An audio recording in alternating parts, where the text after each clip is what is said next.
Hi there, everybody. This is Rocky Dhir with Texas Bar TV, coming to you from the State Bar Annual Meeting in 2016.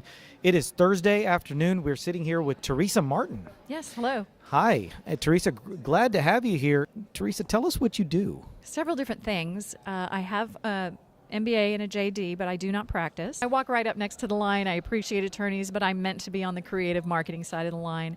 And the thing I enjoy most is working with attorneys and helping them discover who they are and who their clients are and make that connection and communicate better and more effectively to their clients and prospects. So is this about branding? Is it about marketing? Yes. Okay. All of the above. Okay, both of those things. And it can depend where somebody is. The important thing is to understand at a baseline foundational level who you are and what your message is, because that will help you cut through the clutter and it will help your prospects out there discern who you are from among the clutter. So really honing in on that and crystallizing your personal message, what makes you different, what gets you out of bed in the morning, why you do the work that you do, or maybe you've forgotten, and getting you back to that essence really will help you not only be more productive, but enjoy the work that you do a lot more. When you talk about attorney marketing, it almost seems like you're stepping into a thorn bush, because, as lawyers, we're a regulated market. Mm-hmm. So there are advertising rules. Mm-hmm. So we can't just, or at least the conventional wisdom in the legal industries, we can't just be thinking creatively and coming up with all kinds of ad campaigns. We have to kind of tread a line because we're regulated, and Right. there's people in every state bar in every state and territory of the United States that are watching us. Mm-hmm. So what's your response to that?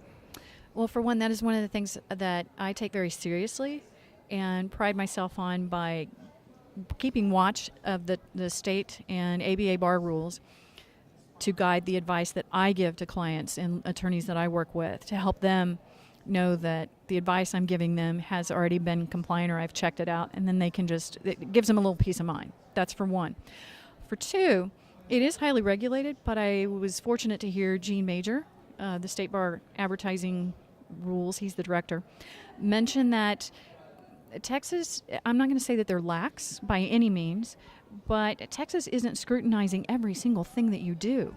If you go back to the basis of ethics and PR, are you compliant? Are you saying something that is educational, or something that maybe is out of line, promising too much, saying that you're a specialist, those things that we've grown up with. We know those rules. Outside of that, you can be a little more creative, and that's why I think it's so exciting to have social media now. It's just another way to help attorneys tell the story they've always been telling. It gives you a new outlet to think, I'm more comfortable, I want to be a speaker. Well, one of the ways you can be a speaker is to shoot some videos, and you can practice doing your own live videos. You don't have to have something polished and produced. You can have both, and you can practice ahead to have the polished one. And as you have more things like that on Facebook Live or on YouTube, or perhaps on the State Bar channel, then you've given what people call social credibility or social currency. They can point to and say, wow, Rocky's a great speaker, he's a great interviewer. I have an idea for a platform, or maybe I want you to moderate at my next panel for the event I'm having in October, something like that.